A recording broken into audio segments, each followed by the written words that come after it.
Hey YouTubers, how's everybody doing today? Great, I hope. Yeah, I just want to let everybody know that I am kind of sort of doing okay, I guess. I just found out that my mom has blocked me off of Facebook, and I'm sitting here drinking some of Kelly's wine. Uh, I take these vlogs. These are like daily or weekly or whatever. Every once in a while, I feel like making a video. I'll just make a video. I'm not gonna say I'm gonna put it up weekly or anything. I'm just gonna say, here I am. How's everybody been in the last 6 months? No. I just found out that my mom blocked me on Facebook. I don't know why. Our relationship has gone really sour over the last while. Maybe it could be because of the fact that I moved from out west, Saskatchewan, up here to the Maritimes, New Brunswick. I reunited with my dad after 20 years, which is something that I don't think she's ever gotten over or she ever will get over. Um, but yeah, oh my god, the sun is so bright. I finally figured out how to close my blinds, but still, once in a while, once I'm on video, I'll have to wear my glasses because it's super bright and I don't like moving the computer. But, no, I just found out she had blocked me. So, yeah. A mother's love. You know, I haven't been the most perfect person growing up. I'm not. Nobody is. Who the hell's perfect? You know, I'm not. You're not. She's not. He's not. We're not. Okay. And this all has to tie. This does tie a lot in with bullying. You know, this to me. This is emotional bullying, where she's taken the time to, and she's new to Facebook. I didn't even know she knew how to block people. So somebody had to have showed her. Hence, maybe my sister or her sister. I'm not sure.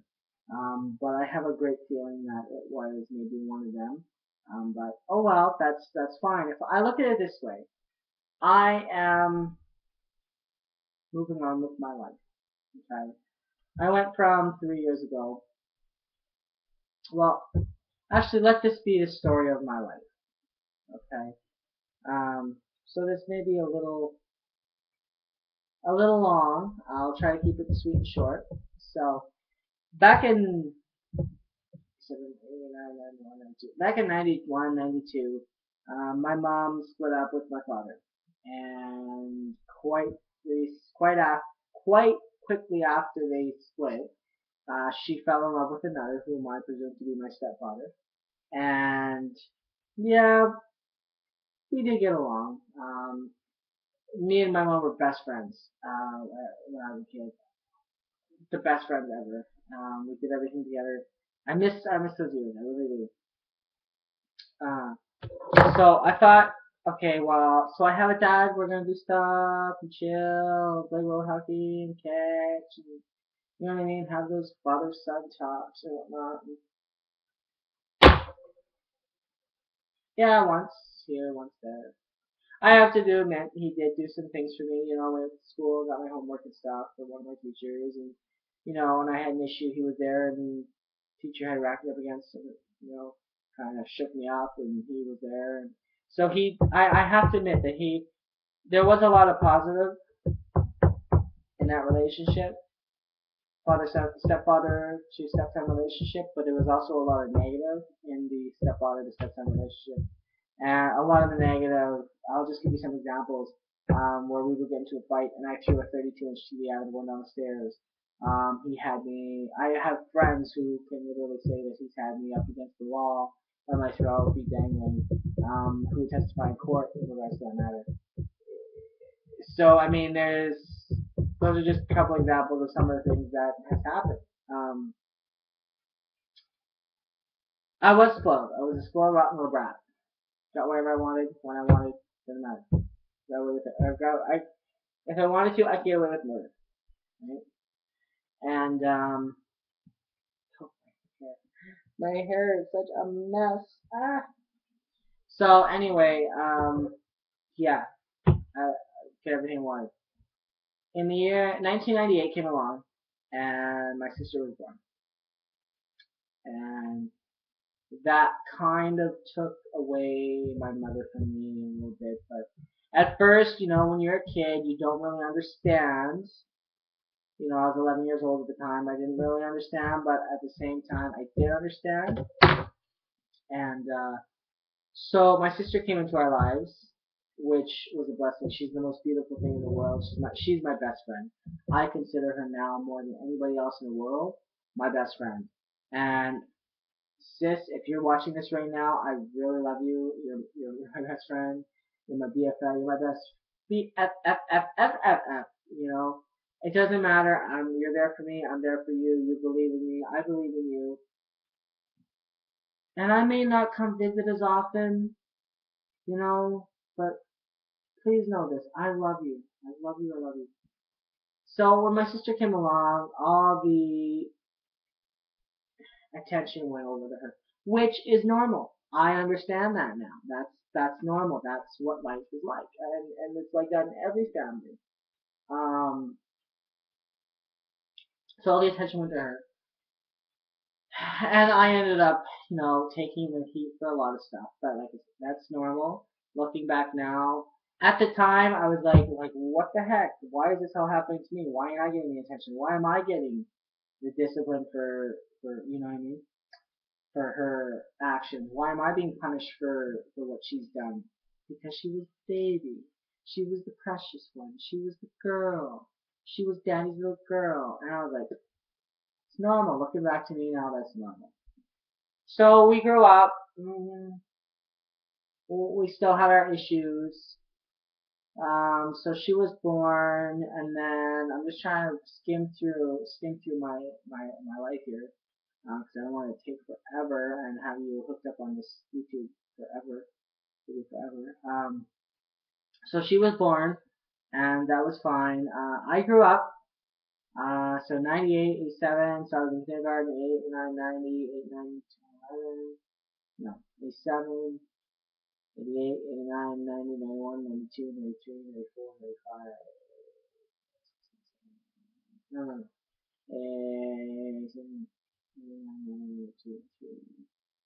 92, okay. 93, 94, 95, 96, 97, 98, 99, 2000.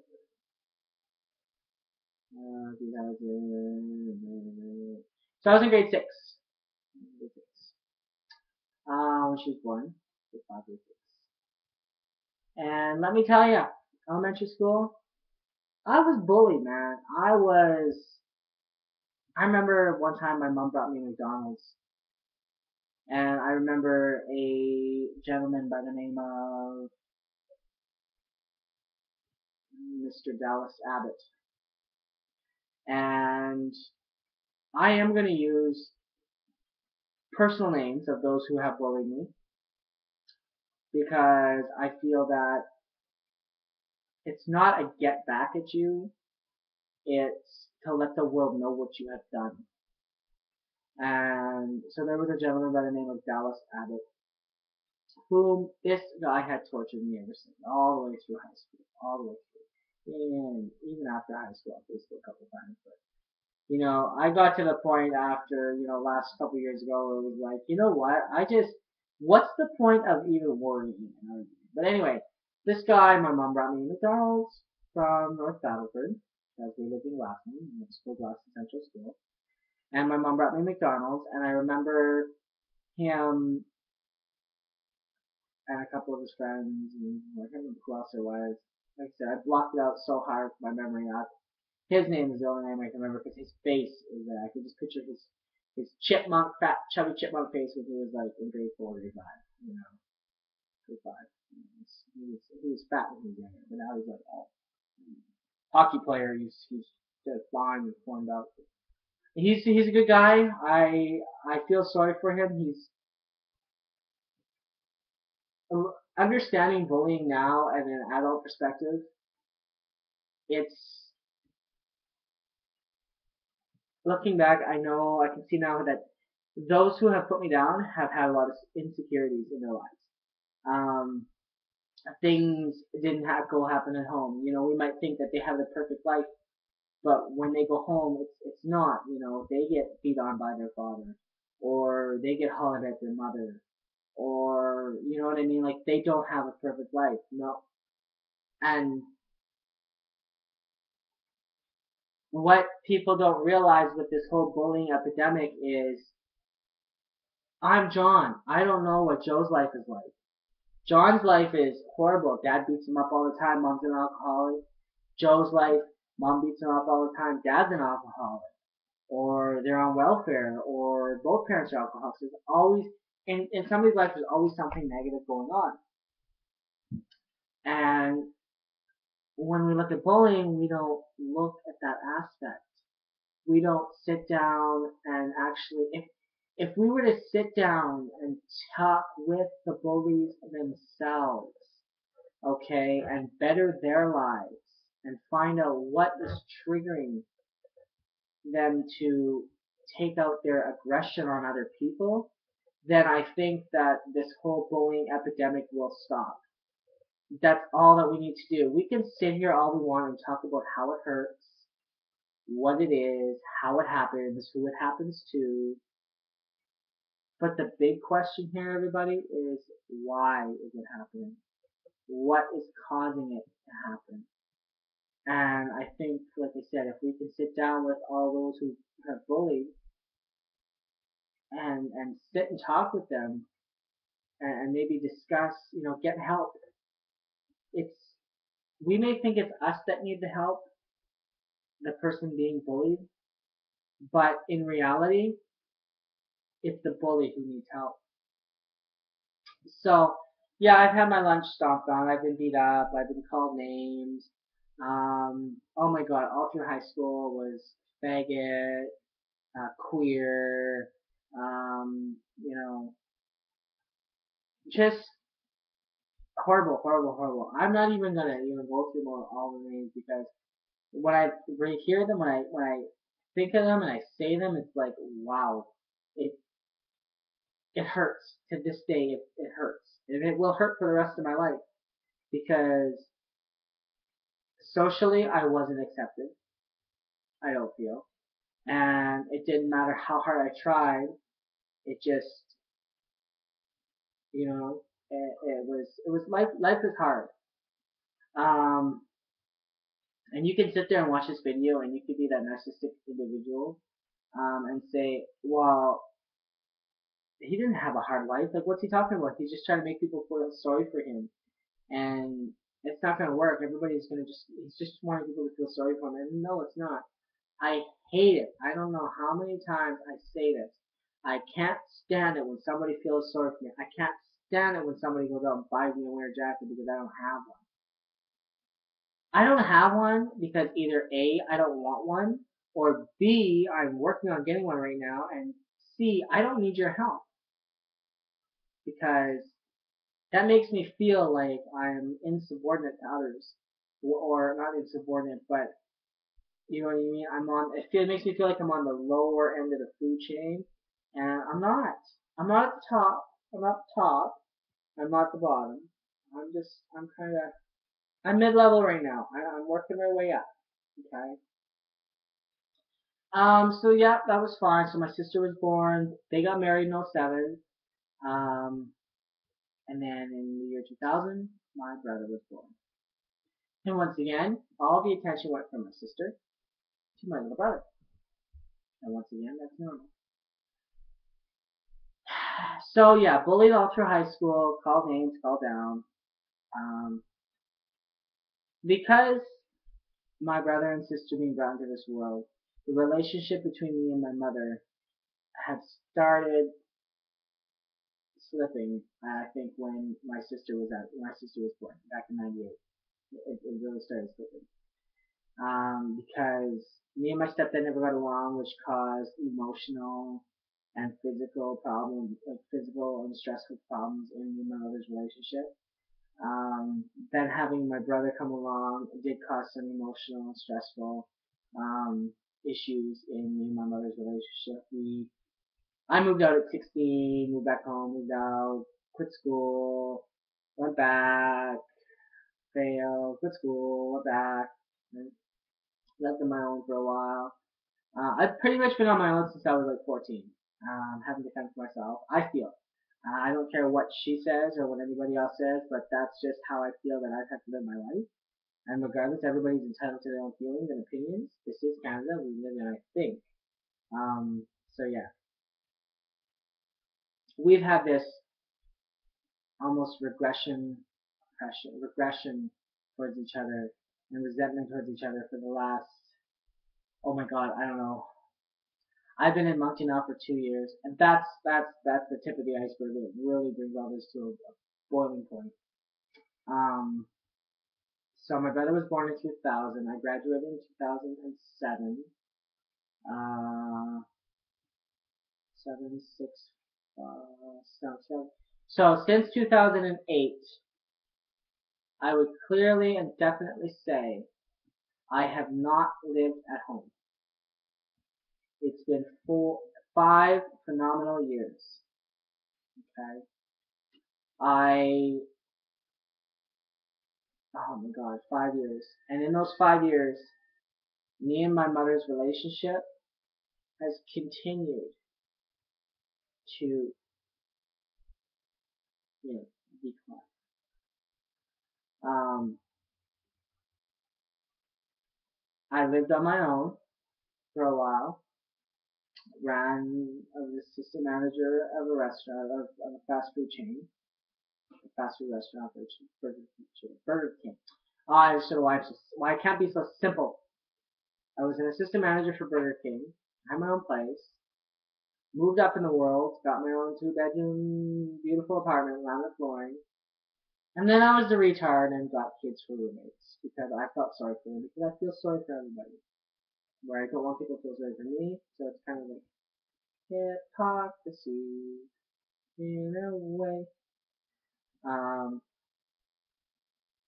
so yeah, I moved out and oh my god, that looks trippy. It looks like my eyeballs are. So yeah, I have a roommate and drugs, alcohol, addiction. I was on ecstasy. I still smoke marijuana to this day. I'm gonna let everybody know that point blank. I still smoke marijuana to this day. I find it's a very herbal and holistic healing drug. It's got a lot of healing components to it. Um, it makes me feel happy. It helps me sleep. When I'm stressed out to the point where I'm not eating, it helps me actually eat. So I'm not addicted to cannabis, although I prefer to smoke it over cigarettes. I think it's the most world healthiest drug out there. Because if you think of it this way, if it wasn't so healthy and it wasn't so good for you, why are doctors prescribing it to cancer patients? Why? Because it's a painkiller. Okay? Why not, instead of injecting somebody with morphine or codeine, which is a highly addictive drug, right? Why not just give them a joint to let them smoke in their hospital bed? It would be a lot more cheaper, a lot more economical,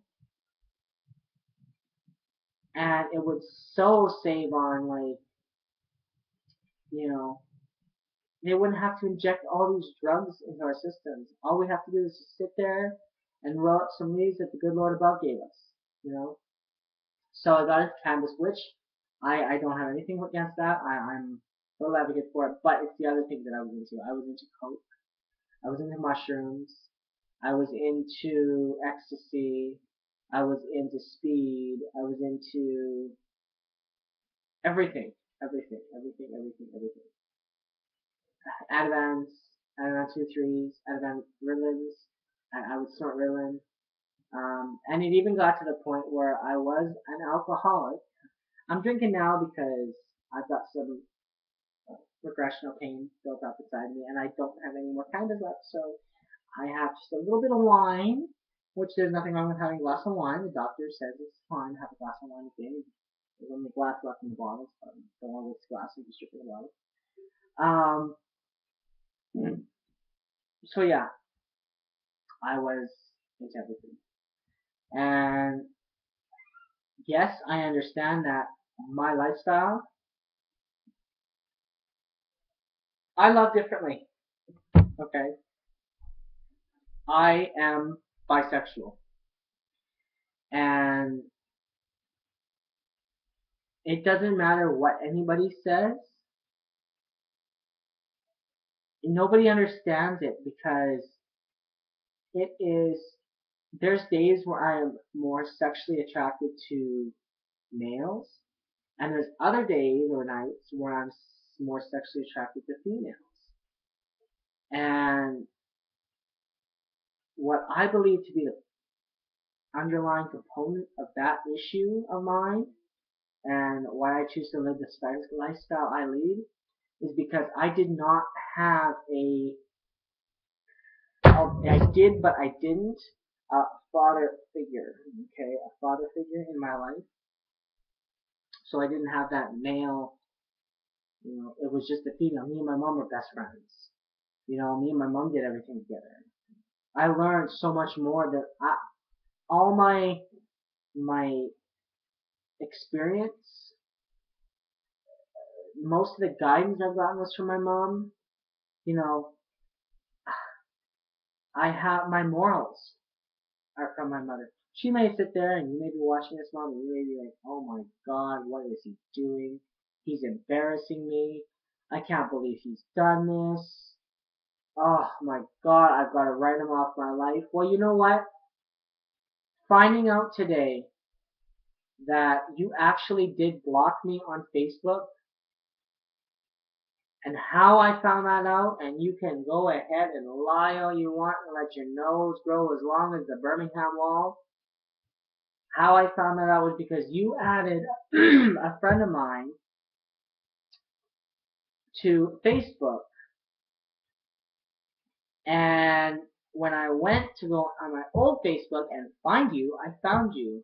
However, I can't find you on my new Facebook because that's where you blocked me. You blocked my new Facebook. So you may think I'm stupid, retarded, incompetent, but you know what? It's all those words that make me the most strong. So keep saying everything you want to say because my nose is going to be up in the air like I just don't care. But no, so yeah, from there I was into drugs, alcohol, and what really tipped the iceberg with me and my mother, I believe, was moving here to Moncton, New Brunswick from North Battleford, Saskatchewan. Yes, I am living in Moncton, New Brunswick. I'm a Maritimer. The Maritimer of the week! Yay! Uh, no, so I moved here 2 years ago. I moved with my dad, whom I haven't seen for 20 years. It's been an experience of a lifetime. I, you know, it's filled a void. My childhood, my adolescence, and my early adult years, I've had this void in my heart, this crack. And coming down here, it's filled that void, it's filled that crack, and it's helped me move on with my life. But the last 2 years, I would have to say, yeah, have been amazing because I reunited with my dad. I've met so many great friends.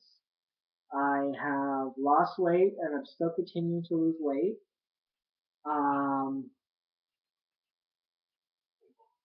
and the other reason why I'm having a drink is because I'm still so excited that I'm finally going back to school after 6 years. Graduated in 2007. And I'm going to be a child and youth worker because I really want to look out for the youth who have been neglected by their parents. He, from ages 9 to 19 are the worst years of your life. They can be the worst or they can be the best. And that 10 years is something. So I'm going to be a child and youth worker. I applied last Thursday, got a call on Friday that I was accepted. And so this Friday coming, the 22nd, I'm going to register. Um, I'm so excited. School starts in September. In May, I apply for student loan. And yeah, and from there, I'm happy with my life. I know what I want to do now. I want to help those less fortunate than I am. Um, so yeah, after I take this course, I want to work in a group home for maybe a year or so, and then take my 5 years university to actually become a social worker, um, and actually work with neglected and abused children.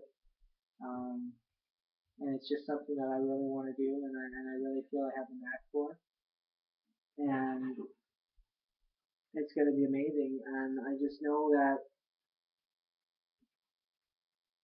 I have to cut that tie, and it hurts that I have to cut the tie, but you know, hey. But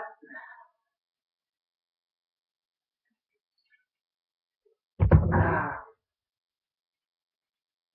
until then, until next time, YouTubers. This is Ben from Benny's Vlogs, aka Benny's Bullying Vlogs. Yeah. No, this is Ben from Benny's Vlogs saying, take care of yourself, enjoy life, don't let anything get to you, be free, hope, faith, love, determination, perseverance, motivation. Remember, those are the keys. Um, so yeah, until next time, take care, stay safe.